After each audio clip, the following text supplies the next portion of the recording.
ഞാൻ ഹോസ്റ്റലിൽ നിന്നും പുതിയൊരു അപ്പാർട്ട്മെൻറ്റിലേക്ക് മാറി. അപ്പോൾ ആ ടൈമിൽ എൻ്റെ കയ്യിൽ യാതൊരുവിധ സാധനങ്ങളും ഇല്ല എന്നുള്ളതാണ് വാസ്തവം. കുറേയൊക്കെ ഞാൻ വാങ്ങിച്ചു, പക്ഷെ വാങ്ങിക്കുന്നതിലൊക്കെ നമുക്കൊരു പരിധിയില്ലേ. അപ്പോൾ എൻ്റെ കയ്യിൽ ഇപ്പോൾ ഇല്ലാത്ത കുറേ ഐറ്റംസിലൊന്നാണ് പില്ലോ കവർ ഇല്ല, അതുപോലെ ബെഡ്ഷീറ്റ് ഇല്ല, അങ്ങനെ കുറേ സാധനങ്ങളില്ല. അപ്പോൾ ഞാൻ വിചാരിച്ചു ഇന്ന് പില്ലോ കവർ തയ്ക്കാം, എന്നിട്ട് അത് തയ്ച്ചിടാം എന്നുള്ള രീതിയിൽ വിചാരിച്ചു. എൻ്റെ കയ്യിൽ ഒരു മെഷീൻ ഉണ്ട്, പക്ഷേ അത് വേറൊരാളുടെയാണ്. അതേപോലെ തന്നെ ഒരു വെൽവെറ്റിൻ്റെ ക്ലോത്തും ഉണ്ട്. അപ്പോൾ ഈ ക്ലോത്ത് ഉപയോഗിച്ചിട്ട് അത് തയ്ച്ചിടാമെന്ന് ഞാൻ വിചാരിച്ചു. അപ്പോൾ എൻ്റെ തലവണ ഇവിടെ ഉള്ള അവർ വാങ്ങി തന്നതിൻ്റെ അളവെന്ന് പറയുന്നത് 28-18 ആണ് രണ്ടും അളവ്, വീതിയും നീളവും. അപ്പോൾ ഞാൻ അത് വെച്ചിട്ട് ക്ലോത്ത് കട്ട് ചെയ്തു. അപ്പോൾ കട്ട് ചെയ്യാനായിട്ട് ഈ സിസേഴ്സൊക്കെ ഞാൻ പുറത്തുനിന്ന് വാങ്ങിയതാണ്.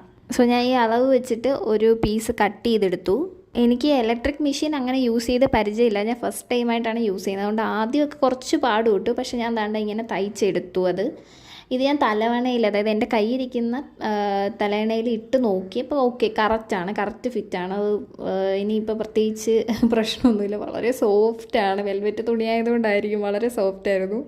പിന്നെ അതിൽ ഓപ്പണായിട്ട് കിടന്ന കുറച്ച് ഭാഗം ഉണ്ടായിരുന്നല്ലോ, അത് ഞാൻ കൈത്തയ്യിൽ തയ്ച്ചങ്ങ് എടുത്തു. അതിനി അഴിച്ചിട്ട് വീണ്ടും യൂസ് ചെയ്യാൻ വേണ്ടിയിട്ട് ഞാനിങ്ങനെ കൈത്തയ്യിൽ തയ്ച്ചിട്ടാണ് എടുത്തത്. ഇതാണ് അതിൻ്റെ ഫൈനൽ.